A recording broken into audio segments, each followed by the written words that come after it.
Alright guys, what's up? I'm here today with a deck that I've been using a lot lately that is really good. Like, this deck's actually pretty broke, and like no one seems to have noticed.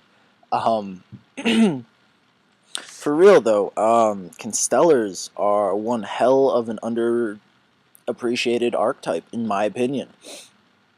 Um so I'm gonna just do a deck list and then quick explanation of my card choices and why the deck is good. So first of all, 3 Kaus lets you hit rank 5. He's like the heart of the deck.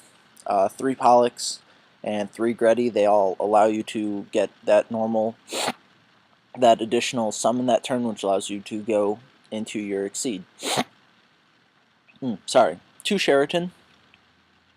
It's the Stratos of the deck. It's a little bit slow, but being able to optimize your hand, like if you already have Kaus and Pollux in your hand and you can search a Sombrace to, like, go into a Pleides this turn and then go into a Pleides the next turn with that Sombrace, like, that's really, really nice. So okay, so you search for Kaus with Tenkies.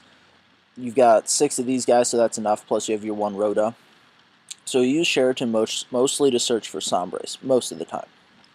So that's it for the Constellars. After that we got 2 Veilers, 1 Honest and 1 Bear. 2 MST, 3 Tenki, that's why we run Bear, and then 1 Rhoda. Again, searching. Good amount of searching in this deck. Then we got 3 Star Sign of the Constellars. 1 Dark Hole, 1 Reborn. I would play Heavy Storm, but I hate Heavy Storm. I hate when my opponents use it, and I hate when I use it. I just don't play the card. That's just me being stubborn. 1 Solemn Warning, 2 XYZ Reborns, 2 Fiendish Chains, 2 Compulse, 2 Bottomless, 2 Mirror Force. Okay, first thing I want to say is I'm thinking about bumping Fiendish Chain to 3 and bumping XYZ Reborn to 1. Because, okay, so one of your win conditions in this deck can be Star Sign of the Constellars. If you get into a grind out situations and you have the ability to make like a 1 card Exceed with Sombrace and then draw a card off of Star Sign and then bounce one of your opponent's monsters with Pleides, a card that it took them 2 resources to make, you're going to win that grind out game. So Star Chart is awesome because even if you can't like Exceed summon that turn, like even if you can't make an Omega or Pleiades, you can just like overlay an M7 over one of your empty Constellars and then draw a card just for free. So Constellar M7 is kind of broke. Okay, so Pleiades.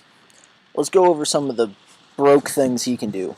So first hand, say you have Pollux and Kaus, but like the rest of your hand is just kind of trash, and then you have like 1 Star Sign. And or like you could say this is like late game and you're in a resource war. You can top deck, say it's late game resource war, you have a Star Sign of the Constellars on the field, you top deck Sombrace, boom, banish a Pollux, grab a Kaus, summon it, Exceed into Pleiades, draw a card off Star Chart. Pleiades, bounce Star Chart to your hand, activate Star Chart again, overlay into Messier, draw another card. Now you have a 2700 beater on the field, and you got +1 off of getting it there. And next turn, if it survives, you can like loop an Honest or a Veiler back to your hand, which is another thing I want to talk about. The fact that like you can first turn Veiler your opponent, and they're like, like you can do just crazy plays in this deck where you go like Pollux, Kaus, draw a card, bounce this, draw another card when you Exceed into M7, and then your opponent goes and he tries to do something and you Veiler it, and then you loop the Veiler back to your hand with M7, so it's like, you pretty much for free, because you drew 2 cards off of the Star Chart and then you made 2 monsters into the 1 M7. So you pretty much got an M7 and a Star Chart on the field for free.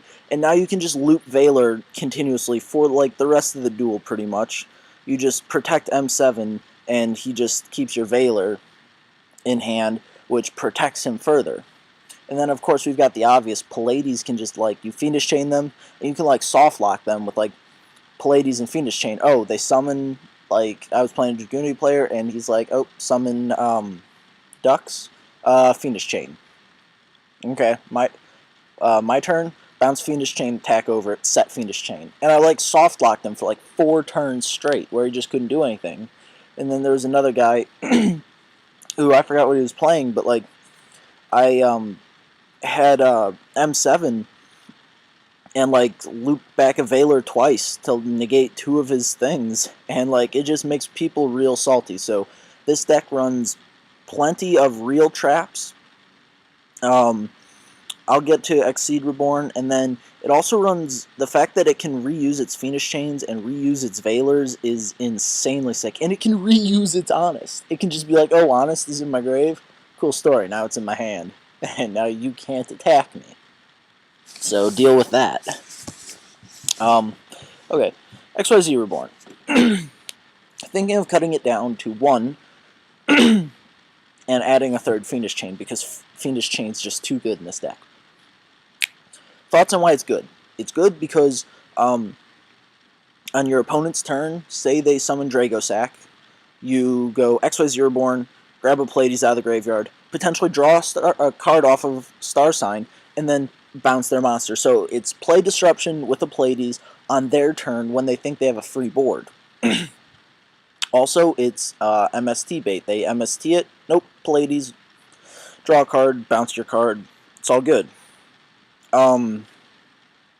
So, I mean, obviously that's insane because it's further star chart abuse. However, it's, as you can probably tell, not that good of a card early game. Like, I mean, it can be, but like this card's only good when you have a Pleiades on the field or in your grave. So, I don't know. Thinking about adding a 3rd Fiendish Chain just because of how insanely good Fiendish Chain is in this deck. But anyways, guys, that's the Constellar deck. It's actually pretty broke, and yeah, if I was you, I would play it. So yeah, go test it out. That's all I got for you. Constellars are kind of broke. All right, deuces.